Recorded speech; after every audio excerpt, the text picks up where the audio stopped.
தினம் ஒரு ஜெபம் என்கிற ஜெப வேலைக்கு நேராக இயேசு கிறிஸ்துவின் நாமத்தினாலே உங்களை வாழ்த்தி வரவேற்கிறேன். இன்றைய நாளுக்குரிய வசனம் யோவான் அதிகாரம் 20 வசனம் 19. வாரத்தின் முதல் நாளாகிய அன்றைய தினம் சாயங்கால வேளையிலே சீஷர்கள் கூடியிருந்த இடத்தில் யூதர்களுக்கு பயந்ததினால் கதவுகள் பூட்டி இருக்கையில் இயேசு வந்து நடுவே நின்று உங்களுக்கு சமாதானம் என்றார். நாம் யாவரும் கண்களை மூடி தேவனை நோக்கி ஜெபிப்போம். எங்களை நேசிக்கிறதான நல்ல தகப்பனே, இந்த நாளுக்காக ஸ்தோத்திரம் ஆண்டவரே. கர்த்தர் கொடுத்த ஜீவனுள்ள வார்த்தைக்காக நாங்கள் உம்மை துதிக்கிறோம். இந்த புதிய நாளிலும் ஆண்டவரே புதிய கிருபையோடு எங்கள் மத்தியில இறங்கி வந்திருக்கிறபடினாலும் உமக்கு ஸ்தோத்திரம் ஆண்டவரே.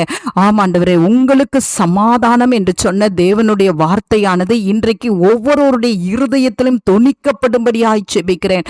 பல கவலைகளின் நிமித்தமாக, பல பயங்களின் நிமித்தமாக ஆண்டவரே, பல தோல்விகளின் நிமித்தமாக ஆண்டவரே உம்முடைய பிள்ளைகள் சமாதானத்தை இழந்து இருப்பார்கள். ஆனால் ஓ தேங்க்யூ ஜீசஸ், இப்பொழுது ஆண்டவரே உம்முடைய பிள்ளைகளுக்கு ஆண்டவரே உம்முடைய சமாதானத்தை இப்பொழுது உம்முடைய பிள்ளைகளுக்கு நீர் கூறும்படியாய் நான் ஜெபிக்கிறேன். அப்பா அப்பா, நீர் கொடுக்கிற சமாதானம் ஆண்டவரே உலகம் கொடுக்க முடியாது. ஆண்டவரே, நீர் கொடுக்கிற சமாதானம் உலகம் எடுக்க முடியாது. அப்பா, இன்றைக்கு ஆண்டவரே உம்முடைய பிள்ளைகளுக்கு ஒரு சமாதானத்தை கர்த்தர் கட்டளையிடுங்க. இன்றைக்கு சமாதானம் இல்லாதபடிக்கு ஆண்டவரே நிறைய பிள்ளைங்க ஆண்டவரே தத்தளித்து கொண்டு இருக்கிறார்கள். அப்பா அப்பா, உம்முடைய பிள்ளைகளுக்கு மெய்யான சமாதானத்தை கொடுங்க ஆண்டவரே. ஆண்டவரே உமக்கு ஸ்தோத்திரம். இன்றைக்கு ஒவ்வொரு பிள்ளைகளும் கர்த்தர் கொடுக்கிற சமாதானத்தை ஆண்டவரை பெற்றுக்கொள்ள உதவி செய்யுங்க.